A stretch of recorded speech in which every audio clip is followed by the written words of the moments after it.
চট্টগ্রামের পতেঙ্গায় বিধ্বস্ত হয়েছে বিমান বাহিনীর একটি প্রশিক্ষণ যুদ্ধ বিমান। ওড়ার ২২ মিনিট পর আগুন লেগে কর্ণফুলী নদীতে পড়ে যায় বিমানটি। এ সময় দুই পাইলট বেরিয়ে এলেও তাদের মধ্যে মারা যান কো পাইলট স্কোয়াড্রন লিডার অসীম জাওয়াদ। হাসপাতালে ভর্তি আছেন পাইলট উইং কমান্ডার সোহান। বিমানটি উদ্ধারে তৎপরতা চালাচ্ছে বিভিন্ন বাহিনী। হঠাৎই আকাশে বিমানে আগুন। চট্টগ্রামের পতেঙ্গা ১১ নম্বর ঘাটের অদূরে এমন দৃশ্য প্রথম চোখে পড়ে স্থানীয়দের। যাতে দেখা যায় আগুন লাগার পরপরই বিধ্বস্ত হয়ে বিমানটি আছড়ে পড়ে কর্ণফুলী নদীতে। বিমানটি নদীতে পড়ার আগেই প্যারাশুটের সাহায্যে বেরিয়ে আসতে সক্ষম হন দুই পাইলট। পরে তাদের উদ্ধার করা হয়।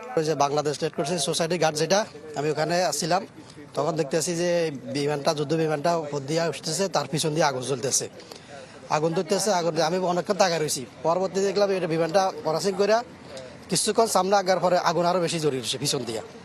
তখন দেখলাম দুইজন লোক প্যারাশুটে দিয়ে নিচের দিকে নামতেছে। এর 2 মিনিট পর পরে বিমানটা নিচে হয়ে একটা বিকল একটা আওয়াজ শোনা গেছে।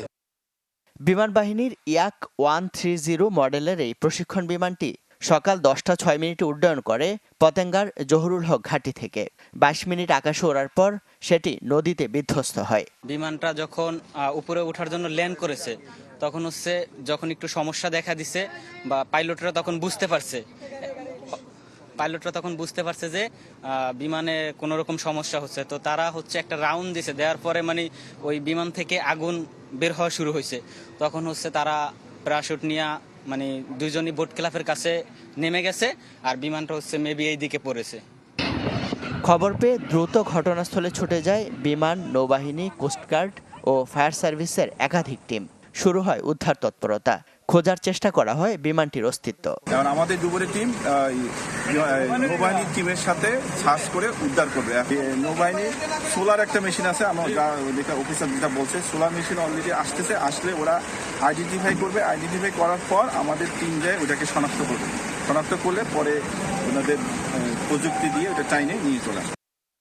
আইএসপিআর বলছে যান্ত্রিক ত্রুটির কারণে এই দুর্ঘটনা।